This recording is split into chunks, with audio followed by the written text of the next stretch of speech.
नमस्कार, प्रणाम। आप सभी का स्वागत है। बहुत प्यारा, बहुत खूबसूरत, मनमोहक आप लोगों के लिए हम छठी मैया का गीत लेके आए हैं। जैसे कि छठ पर्व आने वाला है तो आप लोग सुनिएगा, आनंद लीजिएगा, छठी मैया का ज़्यादा आशीर्वाद लीजिएगा। पहली बार जुड़े हैं, सब्सक्राइब करें और हाथ जोड़कर निवेदन, भाइयों बहनों फुलवास करके देखिएगा, तभी आनंद आएगा। और छठी मैया का आशीर्वाद लीजिए, अपना आशीर्वाद हमें भी दीजिए। वीडियो को कम से कम आप लोग लाइक कीजिए, शेयर कीजिए, फुलवास करके देखिए, प्यार दुलार दीजिए। धन्यवाद।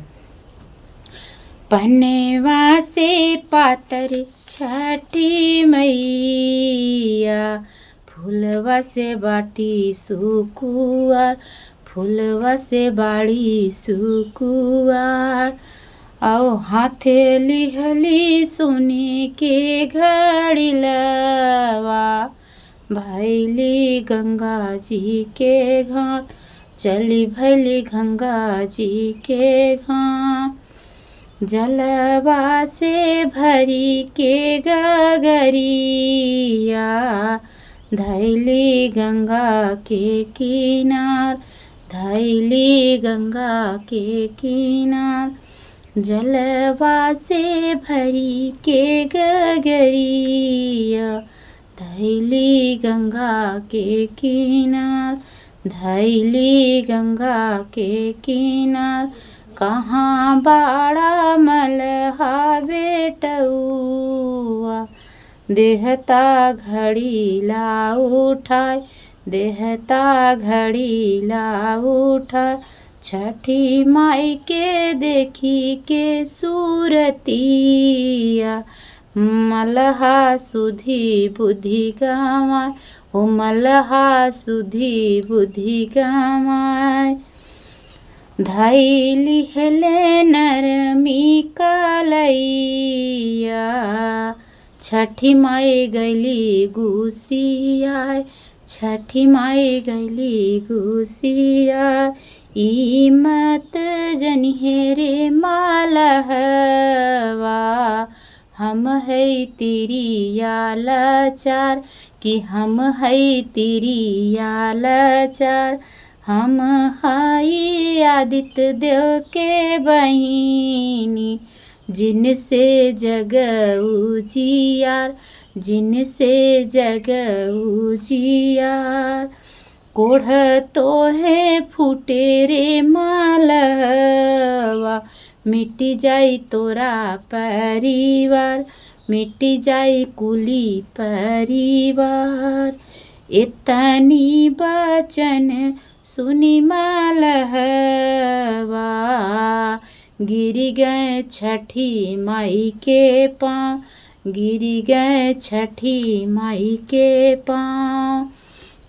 नहीं तो है चिन्ही छठी मैया, माफ करा गलती हमार, माफ करा गलती मोर। नहीं तो है चिन्हिए छठी मैया, माफ करा गलती मोर, माफ करा गलती मोर।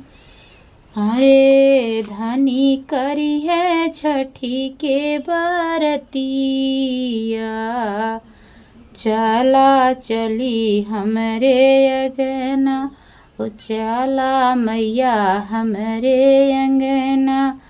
मम्मी मोरी करी है बरतिया, छठी मैया चली अगना हमार, छठी मैया चली अंगना हमार। भाभी मोरी करी है बरतिया, छठी मैया चली अंगना हमार, छठी मैया चली अंगना हमार। साँझे के हो देवो जल यारगिया, भोरे दूध से दिया, ओ भोरे दूध से दिया। इतना बचन सुनी छठी मैया, मने मने मुस्कान, मने मने मुस्कान। जुग जुग जिया मोर सेवकवा, छठी माई बोले हर साल, ओ छठी मैया बोले हर साय, बाढ़े तोहरे धन के सोहगवा, फल फूल कुल परिवार, फल फूल पूरा परिवार, अन्न धन के भरे भंडरवा, बाढ़ रोजी रोजगार, बाढ़ रोजी रोजगार, पनवै से पातर छठी मैया, फूलवा से बाड़ी सुकुवार, फूलवा से बाड़ी सुकुवार। प्रेम से बोलिए जय छठी मैया।